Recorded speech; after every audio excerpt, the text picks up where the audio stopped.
हे कुंतीतन, ये आत्मा न किसी को मारती है और ना ही इसे कोई मार सकता है।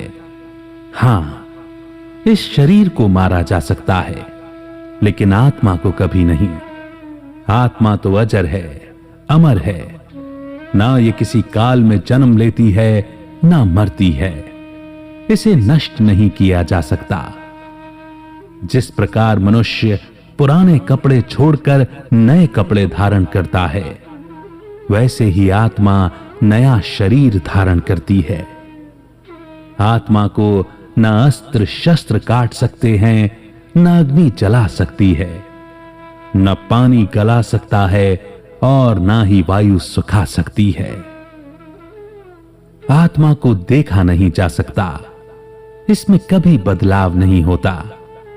अपने सत्य स्वरूप में आत्मा तो परम शुद्ध है, इसमें कोई भी विकार नहीं होता।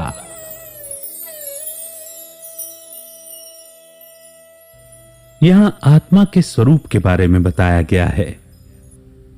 आत्मा काल से परे है, क्योंकि इसका निर्माण प्रकृति से नहीं हुआ, इसीलिए इसे नष्ट करना भी संभव नहीं है। नष्ट वो होते हैं जो इस प्रकृति से बनते हैं। कोई भी चीज नष्ट तब होती है जब उसका कोई साकार रूप होता है, या फिर वो 5 तत्वों की बनी प्रकृति से बनी हुई होती है, अथवा जिसे हम इन इंद्रियों द्वारा देख सकते हैं या अनुभव कर सकते हैं। लेकिन आत्मा को देखा ही नहीं जा सकता। जो साकार ही नहीं है, उसे कोई कैसे मारेगा? आत्मा के माध्यम से ही ये शरीर, इंद्रियां सब चल रहे हैं। आत्मा को रथी भी कहा जाता है और शरीर को रथ।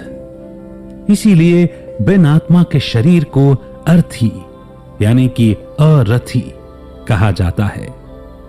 जब आत्मा शरीर को छोड़ देती है, वो मृत्यु की अवस्था कहलाती है।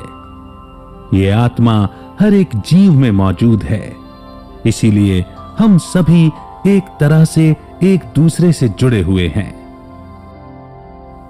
मनुष्य की सबसे बड़ी कमजोरी है मौत का डर।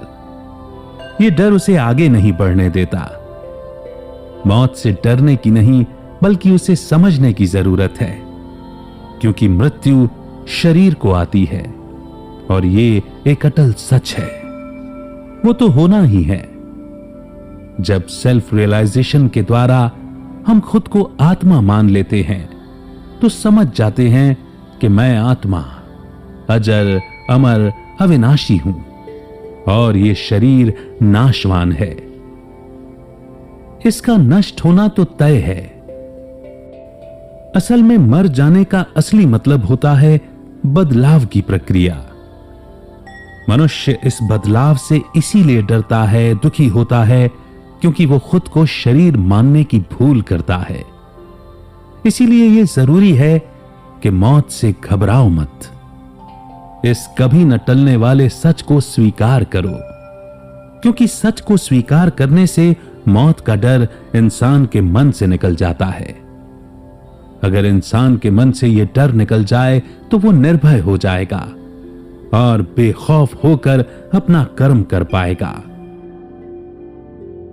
यहां बेखौफ होने का अर्थ यह है कि मरने के डर से कई बार हम अपनी जिम्मेदारियों से पीछे हट जाते हैं, और डर इंसान की मानसिक, बौद्धिक शक्तियों को खत्म कर देता है, यानी सोचने समझने की शक्ति भी खत्म कर देता है।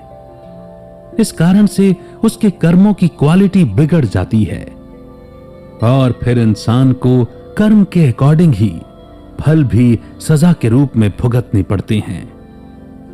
यह ज्ञान कर्मों की ही समझ देता है। एक डरा हुआ मन कभी भी सही कर्म और निर्णय नहीं कर सकता।